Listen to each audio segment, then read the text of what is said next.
President after president has expanded the footprint of U.S. special operations. No enemy stands a chance against our special forces. How did special ops become so central to America's warfighting?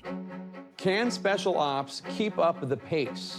The story of how America became so dependent on these forces began with an unusual event almost 5 decades ago, when someone yelled fire on a crowded plane.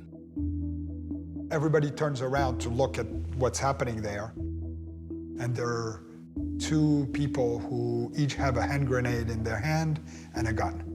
Suddenly, we heard on the intercom a man speaking in English with a German accent who said that we've changed directions, but if we'll behave and follow instructions, nothing bad will happen to us.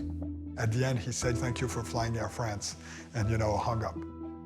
The plane had been hijacked by a group of German radicals and members of a Palestinian liberation organization. They want the freedom of 53 prisoners.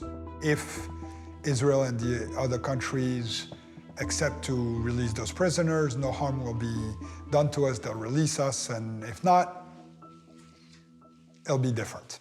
And he finished it with the words, "Now you know how the mind of a crazy German revolutionary works."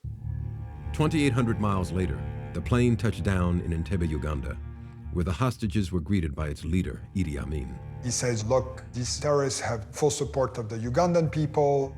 Now the building is surrounded with Ugandan soldiers armed with machine guns. So, I asked my father what's going to happen. He told me, we're probably dead meat because Israel never negotiates. He even made the argument, it's way too far for Israel to intervene. Soon, 47 hostages were released in an attempt to entice the Israeli government to the table. Olivier Kojo was among them. Alors c'était assez dangereux. Vous avez quoi? Des grenades et des boîtes d'explosifs.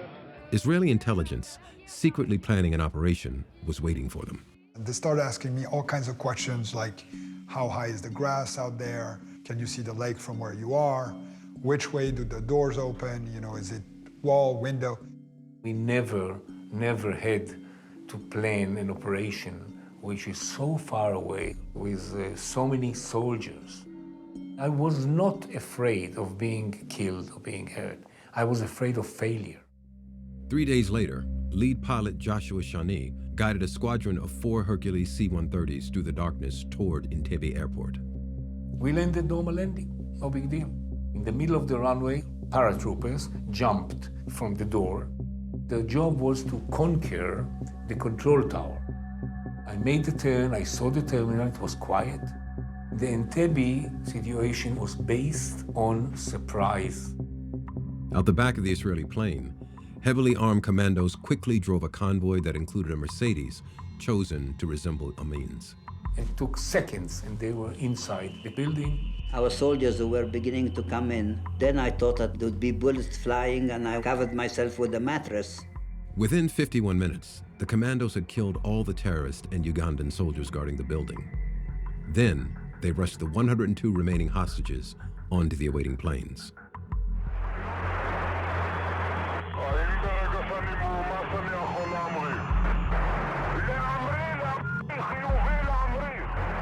After we were satisfied, my instruction was, take off, you don't wait, go. 4 hostages were killed, as was the commando's leader, Lieutenant Colonel Yonatan Netanyahu.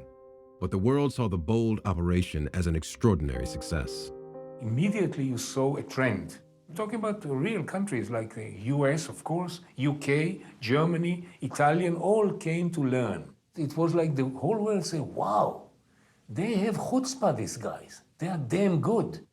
Entebbe gave a green light to governments that there is maybe another way and not just to surrender. One of those governments was the United States. Look at this. One American, blindfolded, handcuffed. Today, in the courtyard of the American Embassy in Tehran, he and 60-some others still held hostage and threatened in a country gone out of control. Dozens of Americans had been taken hostage as the Islamic Revolution swept through Iran, and President Jimmy Carter's administration looked to Entebbe for a solution. Operation Eagle Claw attempted to project power and special operations forces deep into enemy hostile territory, but while it was sort of in the same spirit as Entebbe, there were a lot of moving parts for Operation Eagle Claw.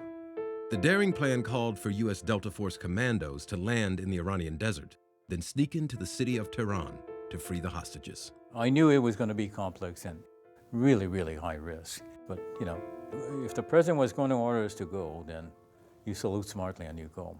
But the mission lacked Entebbe's precision. Planners hadn't accounted for the region's punishing dust storms. Mission helicopters were crippled. Then there was a crash. Good evening. We tried, we failed, and we have paid a price. Left behind in the desert of Iran are the bodies of 8 American servicemen, 7 U.S. aircraft, and many questions.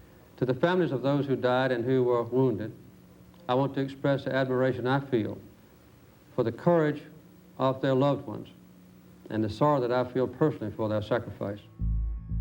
In response to the failure, the U.S. made sweeping changes over the next decade to how these operations were conducted, increasing their funding, beefing up the forces, and putting them under a central command. In 1980, there were some 6,000 to 8,000 special operations people. Today's count is over 69,000. Unbelievable growth. Because of Eagle Claw, we find ourselves much better prepared today. Many things would not have happened without that failure. The United States has conducted an operation that killed Osama bin Laden. But as special operations have become crucial to U.S. military strategy, concerns have also emerged that the forces are being overused and sometimes put in harm's way without a clear strategic goal. Special operations should not be the panacea for every kind of difficulty that we find ourselves around the world facing, to include terrorism. We should not get to the point that we become the solution for the United States military.